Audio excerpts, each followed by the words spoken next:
بسم اللہ الرحمن الرحیم باب ما جاء فی کراہیت التشبیک بین الاصابع فی الصلاۃ۔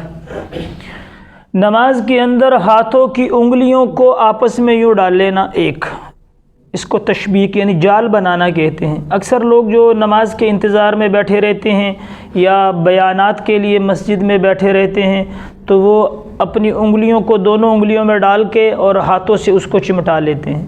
یہ جالب نوم ہے، یعنی یہ جو کام ہے یہ نیند کو کھینچتا ہے، اس سے آدمی کے جسم کو سکون ملتا ہے اور نیند آتی ہے۔ اسی کے لیے علماء نے فرمایا یہ انگلیوں کو چٹکھاتے ہیں، پٹاخے نکالتے ہیں انگلیوں کو، اس سے ایک تو استرخائے مفاصل یعنی آدمی کی انگلیوں کے اعضاء ڈھیلے ہو جاتے ہیں، اور انگلیوں کے اعضاء کے جب وہ چٹکی نکالتا ہے، پٹاخے نکالتا ہے تو اس سے جسم کو سکون ملتا ہے۔ یہ بھی جالب نوم ہے، یعنی اس سے بھی نیند آتی ہے۔ اور فرمایا اگر نیند نہ بھی آئے تو پھر کیا ہے، نیند کا مقدمہ اونگ تو ضرور آئے گی، اونگ تو ضرور آئے گی۔ اس لیے علماء نے مسجد میں ہاتھوں کی انگلیوں کو آپس میں ڈالنے سے تو خاص طور پہ منع فرمایا ہے۔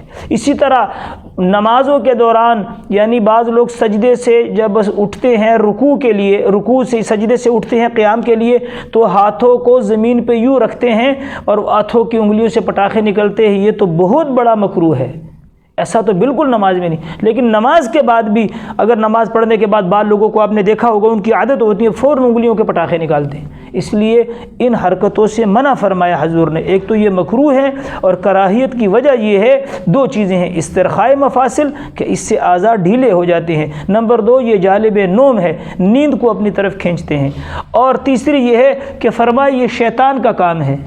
یہ کیا ہے؟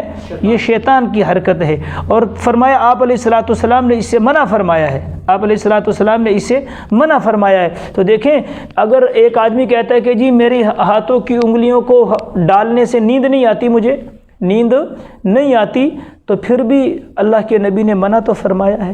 تو نماز کے باہر بھی کوشش کی جائے کہ نماز کے علاوہ بھی آدمی انگلیوں کے ہاتھوں کی انگلیوں کو اپنی انگلیوں میں نہ ڈالے، کیونکہ جب اللہ کے نبی نے، حالانکہ یہاں پر منع کرنے کی علت ہے نیند کا آ جانا، نیند کو اپنی طرف کھینچ لینا، لیکن اگر بار زندگی میں نیند تو نہیں آئے گی اس میں، لیکن دیکھیں اللہ کے نبی نے منع فرمایا ہے، اللہ کے نبی نے منع فرمایا ہے۔ تو جس چیز سے اللہ کے نبی منع فرمائے اس چیز سے آدمی کو رکنا ہی چاہیے، رکنے میں دنیا اور آخرت دونوں کے فائدے ہیں۔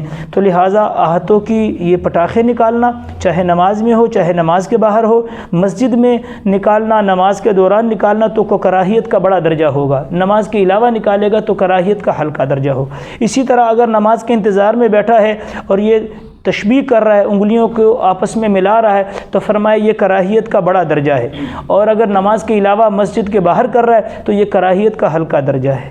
تو لہٰذا اللہ جل شانہ تمام لوگوں کو اس چیز سے بچنے کی توفیق دے۔